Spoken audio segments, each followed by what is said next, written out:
Today on an all-new Dr. Phil. From successful model to unemployed after just a few social media posts. He said being transgender does not make you a woman. It makes you simply transgender. I did it out of spite because I was upset that certain transgender people called in to my agency and got me fired. She then panicked and stated that she, in fact, was transgender. But that was a lie. Have a good show, everybody. Here we go. This is a safe place to talk about hard things. Stand by. I'll count you down. I'll try to be an emotional compass and point you in the right direction. 5, 4. I am not giving up on you.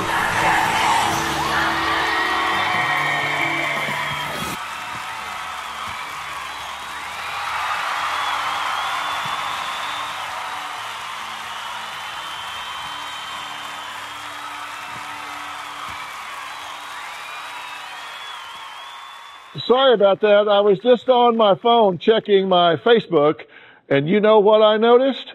People love sharing their opinion. We are so polarized lately that it's causing full-on verbal fights on social media. Are we too sensitive as a society, or do words really matter? Now, people are eager to give their opinion, but sometimes there are real consequences. You can lose your whole career with just one tweet. Take a look. A growing number of celebrities facing both career and social backlash for things they posted online. The reboot of Roseanne got a ton of attention and viewers this spring, but after its long controversial start posted a racist tweet, the show was over. Well, that is some surprising breaking news. Comedian Kevin Hart is stepping down from hosting the Oscars. The actor and comedian was announced as the host Tuesday afternoon, but overnight Hart stepped down following an outcry over previous homophobic tweets. Dan Harmon, creator of the show's Community and Rick and Morty, came under fire for a video he posted in 2009. My first guest suffered the consequences of sharing her rather polarizing opinions on social media. Kathy won the prestigious Miss Michigan title in July, but was stripped of her duties just 24 hours after being crowned. Here's what happened. Being in a pageant was always on the top of my bucket list ever since I was little, and when I finally got it, I was super excited. The day after I was announced as Miss Michigan, I got a call from the state director, and she said that my tweets were deemed insensitive, racist, and Islamophobic. I said, what exact tweets are you talking about? She sent me 2 links to the tweets. None of them, in my opinion, were racist or Islamophobic. The first tweet was about black-on-black violence. This is actually in response to another person, and this person has been tweeting, cops kill black people, and I responded, you know, the majority of black deaths are caused by other black people, so fix problems within your own community before lashing out and blaming this narrative on other people. The context was specifically replying to how cops kill black people, and that is why I referenced black-on-black violence. The second tweet was about a hijab day at my school. The girl went up to me and said, hey, do you want to try on this hijab? And I said, no, thank you. I was already late for class. So I left. Later that day, I posted this picture on social media. The statement I posted with the picture was, is this a religious garment or is this a fashion statement? Initially, when they told me to try on a hijab, I was a bit taken aback by it because I feel like if I was a Muslim, I would be offended that people would try on this garment just for fun. And that's what was deemed Islamophobic. I lost my crown just last month. These tweets were posted about a year or 2 years ago, and it was not relevant at all during the time I was Miss Michigan. Since I lost the crown, my life has been hectic. I've been crying a lot of nights. Some of the most harmful things I've read on social media about this was that I'm a racist and that the university should kick me out because I'm such an intolerant person. The people who preach for tolerance and call me racist are the same people who call me slant-eyed, dog-eater, flat-face, and other racial slurs.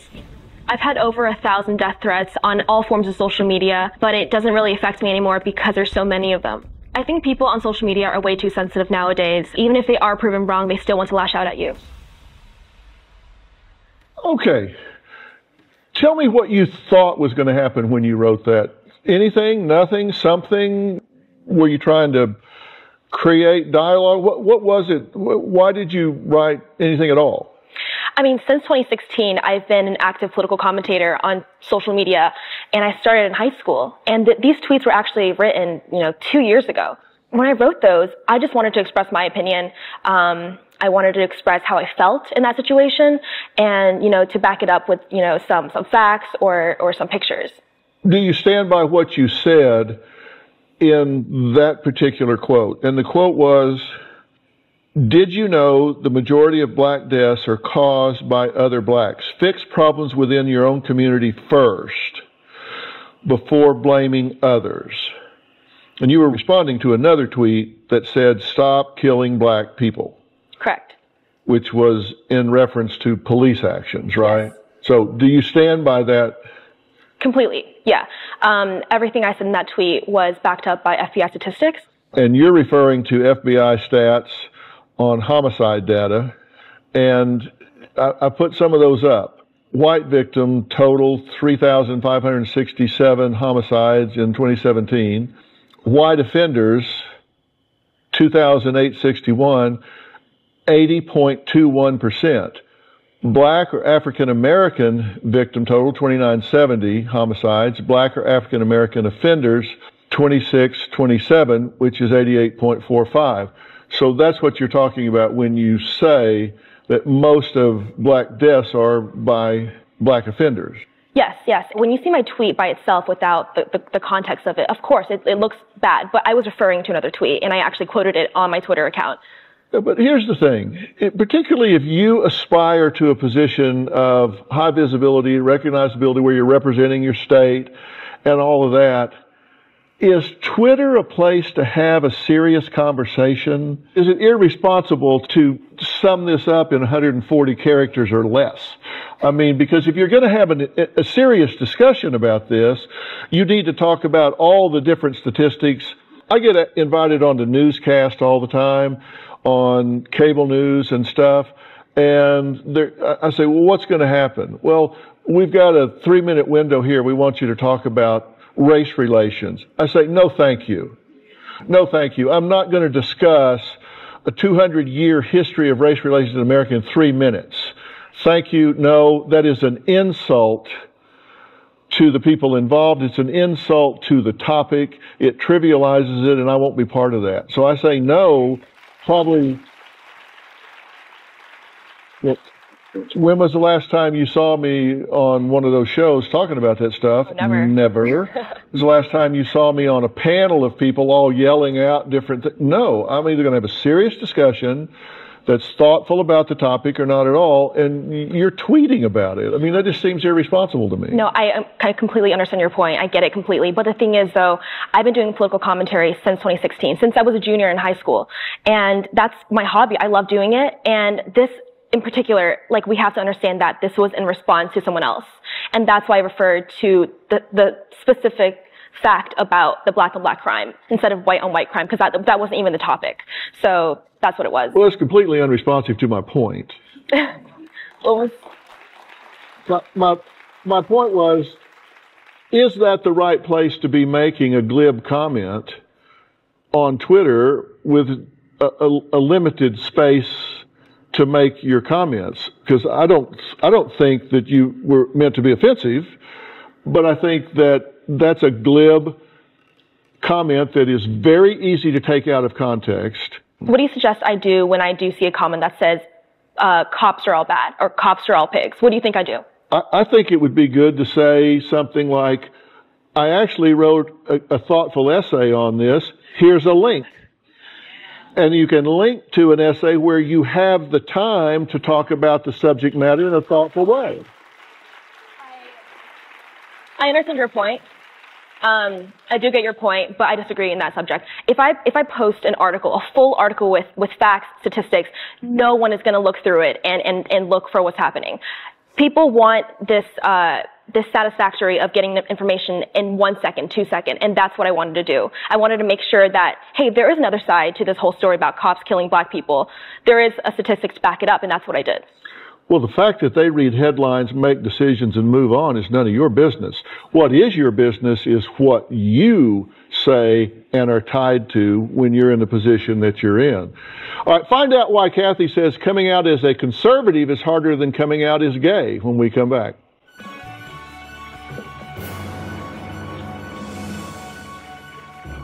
I was given an ultimatum, either to stop posting my political views online or to leave the sorority. I chose to leave. I was bullied once for how I looked, and now I'm bullied for how I think.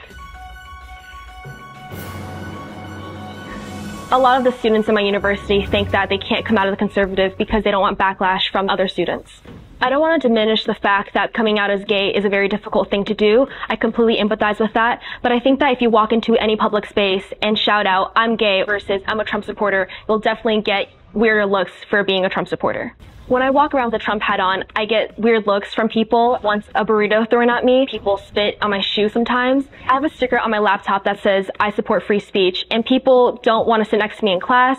They look at me weirdly. They question why I'm Asian and a conservative.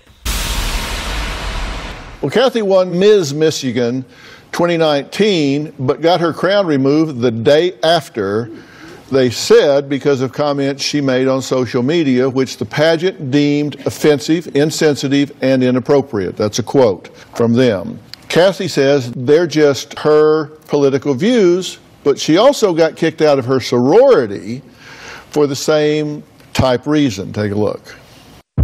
I was born in China and moved to Florida when I was 5 years old. I was bullied as a kid when I was in elementary school for being Asian. Of course, I was really upset about that. In high school, I was bullied because of my conservative values and beliefs. It's difficult for me to comprehend that because I was bullied once for how I looked, and now I'm bullied for how I think. When I first joined my sorority, I posted about it on social media. Other sorority members found out, and they decided to look through my social media and found insensitive posts. Then they told the higher-ups. They never told me what was insensitive about it. They just said that my tweets were insensitive, just like the pageant story. I was given an ultimatum, either to stop posting my political views online or to leave the sorority. I chose to leave. I have a very small circle of friends, but they were back in Florida since I moved to Michigan last December. I have acquaintances from classes, but I don't have many friends that I'm very close to. Whenever I'm in class or around campus, I feel like there is a target on my back. I think that people know about me from this story, and they automatically assume certain qualities, even though I try so hard to present myself in a nice manner. When it comes to jobs, schools, opportunities, you should be judged on the character and not your political beliefs. Okay, so that wasn't the only, the pageant was the only place you got criticism and deemed as being inappropriate and offensive. What do you think about that? It's definitely a pattern. I mean, right now in society, the political climate is so toxic, and it's so difficult to even talk about your political views. And I think that shouldn't be the case. I think that we should definitely have an open dialogue. If any of them, the pageant or the sorority, came up to me and said, hey, like, why do you think these things, and can you explain or elaborate? I'd be like, yeah, sure, talk to me. I would love to have a conversation with you. But when people see me online, I say that to them, they're like, no, I don't have the time to talk to you. You're a racist, I don't want to talk to a bigot. Stuff like that, and it's ridiculous. I have to go back to something I said earlier that you kind of said, yeah, but. You said, when somebody writes something like they did and I responded to it, what do I do instead? I suggested what you do instead is link to something where you have an opportunity to be more fulsome in your answer. And you said, yeah, but nobody will read that. So instead, I defend the fact that I made what many can think is a glib, racist comment and suffer the consequences from it. Do you really discount my suggestion of being more thoughtful and linking to something because you think maybe people won't read it? No, I get your point completely. I think that I mean, now, obviously, I would definitely link to an article and stuff like that. I don't think that I should be deemed racist for providing facts. I don't think facts are racist. You know, facts are facts. So that's it. Well, of course, statistics are statistics. They don't have feelings. They don't have agendas. But they can be weaponized and taken out of context. You just can't sum this up in 140 characters, and I think it's irresponsible to try. I mean, so do people who say cops are bad and cops are pigs. Exactly. I think it's idiotic to, that's not the place to be having a serious discussion about serious issues with serious people. That wasn't the only thing. This is another tweet that you say got you in trouble. There's a try a hijab on booth at my college campus. So you're telling me that it's now just a fashion accessory and not a religious thing. Or are you just trying to get women used to being oppressed under Islam? You found it offensive that they were asking you to try it on? No, it wasn't offensive that they told me to try it on. For me, it was like, if I was a Muslim, I wouldn't want people to try on my religious garment that represents my religion. For me, like, it's like we don't see try on a rosary day, you know, for Catholics in school. So, like, what is the difference? You know what I mean? And also, I think that the reason why I put the last statement on that tweet was because just 2 years ago in Saudi Arabia, women were just legalized to drive. And if you don't think that's oppressive, that women were not able to drive 2 years ago, it's just wrong. Well, you had a response to the Miss World America, and your comment to them was, what's insensitive is that women in the Middle East are getting stoned to death for refusing to obey their husband's orders to wear hijabs. A Muslim woman tried to forcibly put a hijab on my head without my permission. I tweeted about it on my social media, and it got the attention of the media. And are the people in MWA, Miss World America, implying that they advocate for the punishment of women who refuse to wear a hijab? I'm sure you will love to find a woman who is cookie cutter perfect and says brainless comments like, "I love world peace." So that was in response to their email. So you weren't trying to curry favor with them? Oh no, I didn't want to change my views and opinions based on some crown. No. All right, coming up, I want Kathy to meet someone who feels her tweets are insensitive and misguided after we come back.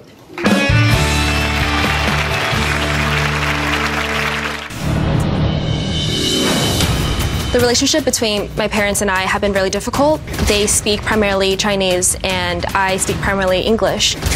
We could have some conversation here and there, but it's very difficult to communicate because they don't know enough English to fluently talk to me, and I don't know enough Chinese to fluently talk to them. Well, Kathy was kicked out of her sorority. She lost her Miss Michigan title, apparently because she shared her political views on social media. Kathy says she feels targeted because of the way she thinks. Now, joining us is Raida Hamida, the founder of hashtag Taco Trucks at Every Mosque and hashtag I Stand With Hijabs. She was recognized as one of the 100 most influential people in Orange County, California by the OC Register. So thank you for being here. Thank you so much for having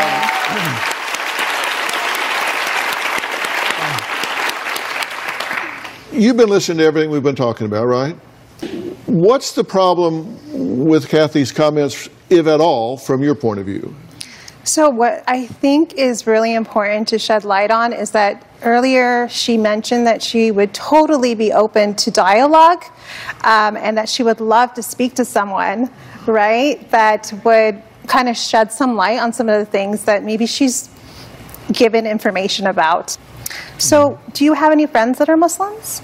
No, I don't. Okay, well, I would like to share with you an opportunity to be my friend, because I just think that it's really important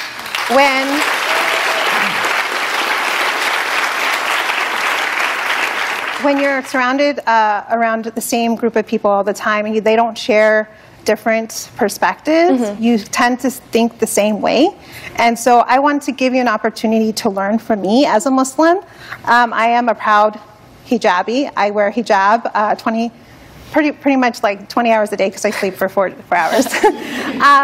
But I wanted to let you know also, I chose to wear hijab. And the vast majority of women in this country that wear hijab actually choose to wear hijab. In this country? Yes. You're Asian, right? Yes. Do you know the vast majority of Muslims around the world are Asian? Mm-hmm. And in China, yep. You're mentioning Saudi Arabia as if that's the only Muslim country or population that they have implement Muslims. Sharia law, yes. Yes. So, you know, only 19% of Muslims are Arabs. And so it's important for you to just break down who Muslims are. Yeah, for sure. So, do you know what's the largest Muslim population here in the United States? I don't know. It's African American. Okay. And the fastest growing Muslim population in the United States are actually Latino. Okay. So we're everyday people. We're just like you. I happen to wear the same color shoes that you are wearing. We're more alike than you probably think. What does the hijab represent? So hijab actually in Arabic just means covering. It's just means covering. And hijab itself represents the symbol of Islam. So women that wear hijab, the intention, the vast majority, purposely wear to observe their faith. To characterize me wearing hijab as my personal and American right to wear it. Are you discrediting? And you're saying that, excuse me, let me finish. You talk the whole time. When you say that it is, that the purpose of wearing the hijab for this Wear Hijab Day or, World Hijab Day is almost to be oppressed, under Islam, like that's oppressive to me for you to say that. I actually was born in this country. Were you born in this country? No, I wasn't. Okay.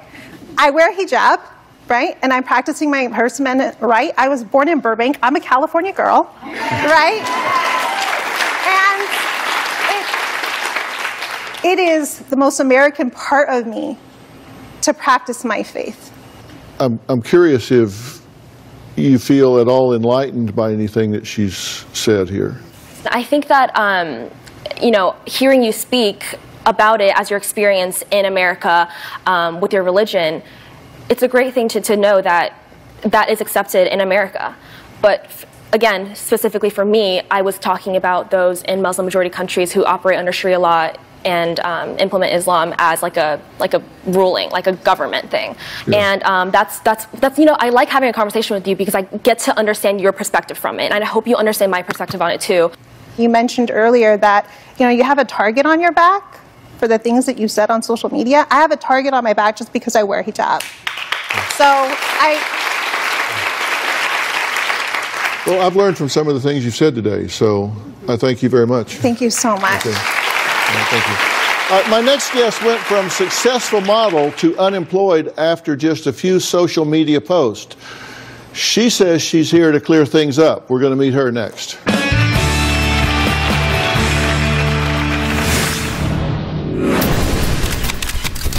Give me the eyes right here on camera. The first post that got me in trouble was being transgender does not make you a woman. I was looking for attention and it just started to spiral. People started calling me transphobic. I made a second post that got me into way more trouble. Closed captioning provided by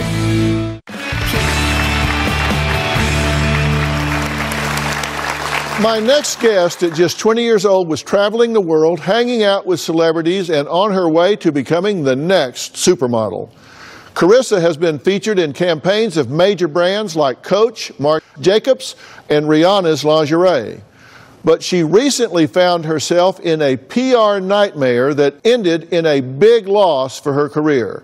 Here's what happened.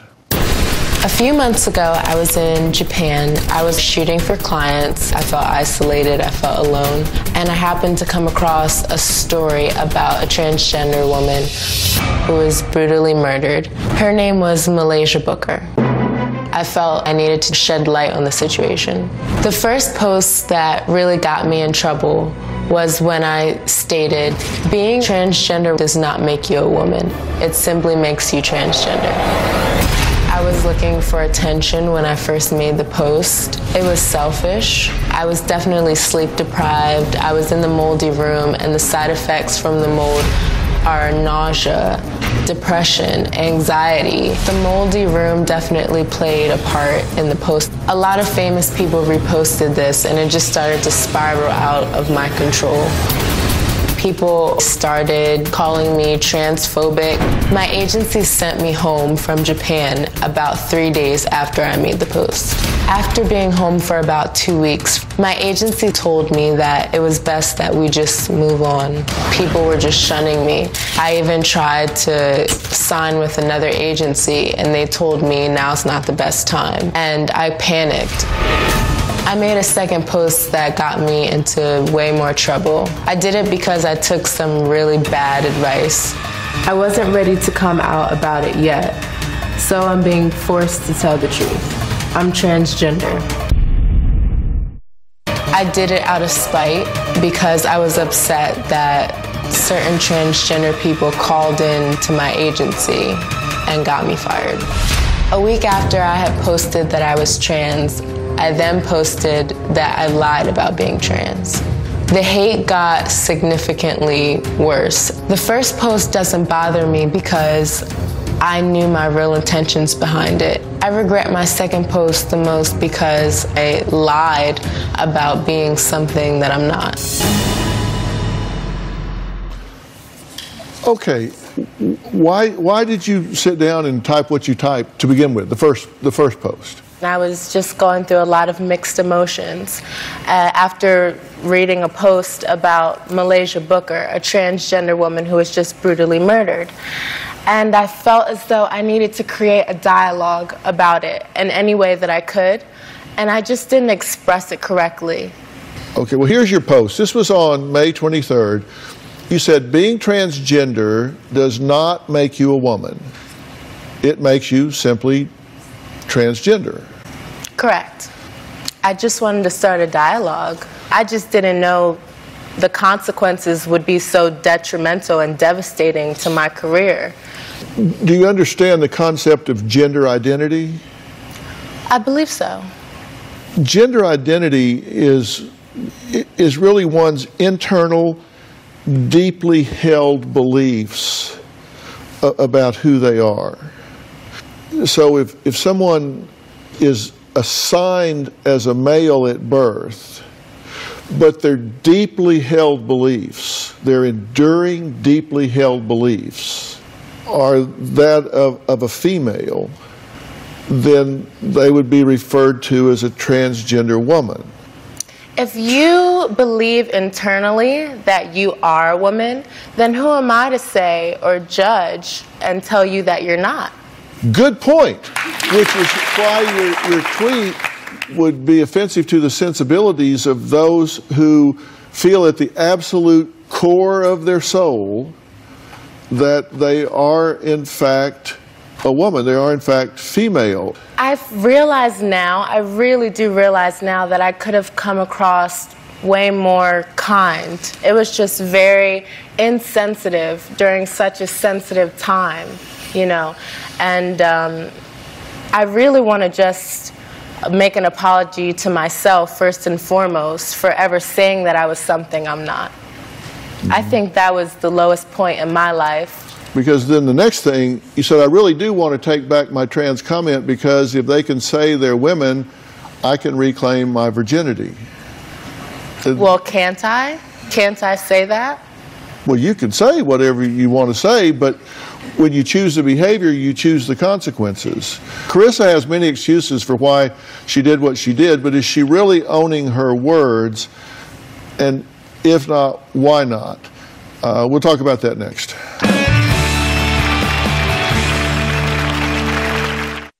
Closed captioning provided by...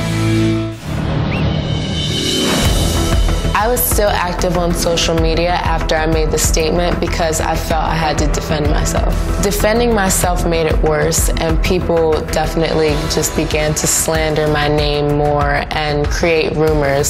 Someone actually said that I compared transgender people to pedophiles, and I never did. Every day I was receiving hate mail, death threats, all types of rude and mean, ignorant comments. It just really started to affect me mentally, physically, socially, in every way. This incident has affected my life. Carissa was on her way to stardom with an international modeling career when posts that were labeled as transphobic derailed her dreams. And then she went into what I called damage control mode. Because on July 22nd, she posted, I wasn't ready to come out about it yet, but today I got fired and I've been receiving hate mail and death threats ever since, so I'm being forced to tell the truth. I'm transgender. That was a complete lie. Yes, it was. And am I right to say that was an effort at damage control? Well, I was receiving death threats and hate mail. I completely was just financially destitute after my agency dropped me. You know, I just felt as though I had no other choice. You know, I panicked. When you go back and look at it, the excuses were kind of all over the chart. And you said, I'm only 20 years old, I'm just human. The words were taken out of context. I was sick in Japan. There's tons of black mold in my room. I wasn't in the right frame of mind. I'm not really thinking. I meant it in a biological scientific context. I thought saying I was transgender would make some trans kids feel less strange for coming out. Maybe that's why I did it. Took bad advice from family members. Well, you know what, Dr. It's just kind of all over the place. I'm here on your show today to take accountability for what I said. And on July 26th, you made an apology, and it said, I apologize for any transphobic remark I've ever made towards the trans community. I panicked. I thought if I came out as trans that I would somehow make things better for myself, but it appears I've only made things worse. I'm truly sorry. I'm only 20 and I'm human. I make mistakes, but I refuse to let them define me. I hope you all can forgive me and move on from this incident. And I'm not a coward. I'm taking some time to reflect on my actions and hope you all can try to understand. I am not at all proud of what I did. And I just want to make amends and possible reparations and move on with my career and be the fantastic international supermodel that I know I am. And I refuse to let this define me because I am so much more than this, Dr. Phil. Coming up, a woman says that 16 transgender women have been murdered this year alone, and that is why words matter. She's going to join the conversation when we come back, and we're going to let you have your say. We'll be right back.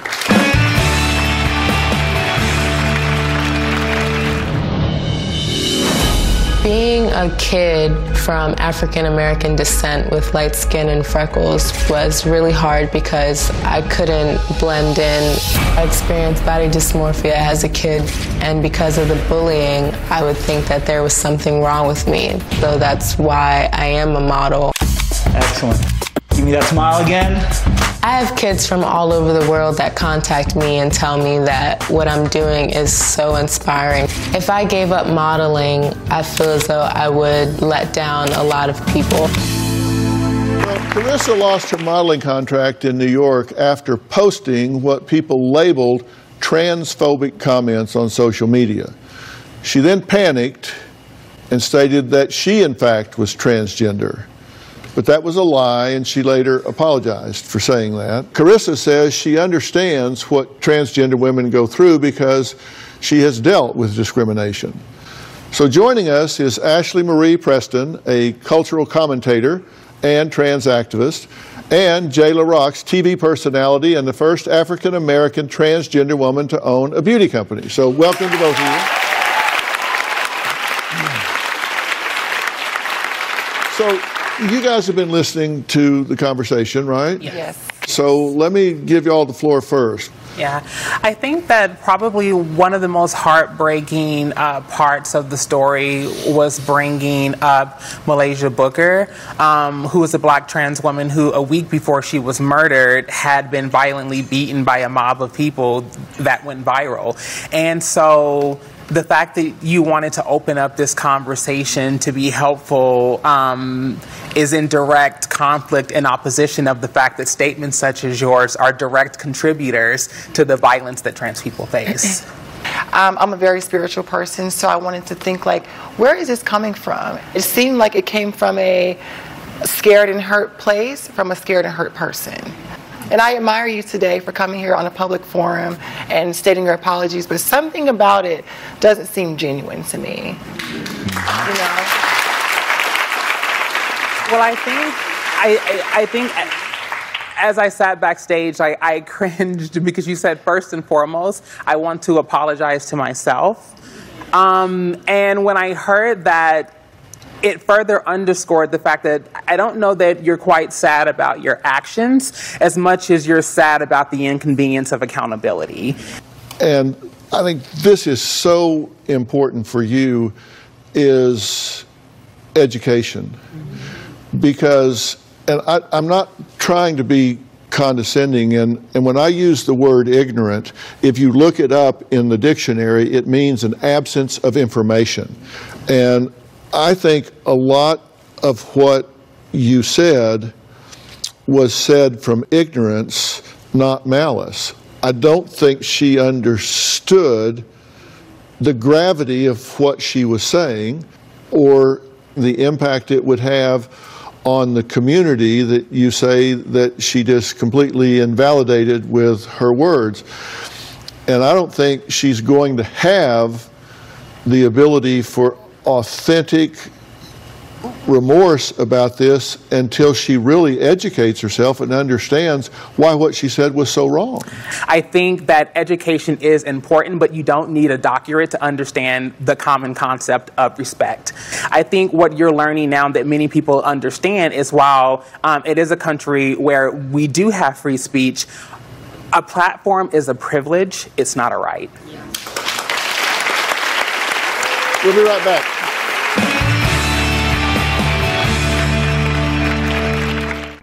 Closed captioning provided by... You said you wanted to have the floor to make a statement, so the floor is yours. I know that I hurt people, and I know that I have upset many people, not just the transgender community, but personally my own community. And, you know, I'm on the Dr. Phil show now to make the transgender community a priority and restore everyone's faith in me again. And in no way I mean to come in and just completely invalidate everything that they've worked so hard, you know, to build. You were talking about, like, you know, now that I've said this, I've been bullied, that I'm getting death threats. That's every single day for a trans woman of color. In fact, they're not threats, they're promises. And we've seen this in the fact that we've had 16 trans people who've been murdered this year. 15 of them were black trans women. That's why I say education is very important. But who are we educating, here. though? Who are we educating? Because we're not just educating you, we're educating the audience, we're educating people at home in Middle America. There's a whole country between New York and LA. So there are people who need to know, who people, it's not just you, just to go ahead and clarify. People have asked online, well, you can't have children, so you're not a woman. We need to reevaluate what our definition of womanhood is. And because we're having the conversation with Carissa, Carissa is able to stand up and be a model and a person who can help show what that looks like. But we have to be able to talk about it, because otherwise we're still going to keep getting killed.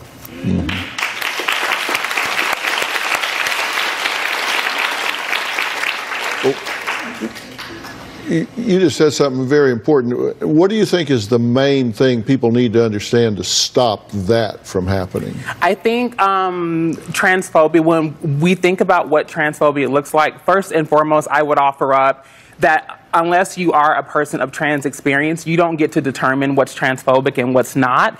It's an opportunity to engage in dialogue with us, to not only find out how that makes us feel, but to actually allow us to underscore and draw out how those comments and those ideologies underscore our suffering and marginalization. And so, like, I think if I could just leave with one thing, it would be to really expand your scope and definition of what womanhood means and allow all women to be visible. I want to thank all of my guests today, and a special thanks to Rida Hamida, Ashley Marie Preston, Jayla Rocks. Thank you guys for coming and talking about it. And thanks for the last thing you said in particular, because I think that's something people need to understand. For more information about today's show, log on to drphil.com. You can follow me on Facebook, Twitter, and Instagram. Thank you for coming here and talking about this. You didn't have to do that. Thank you so much. And thanks for the last thing you said.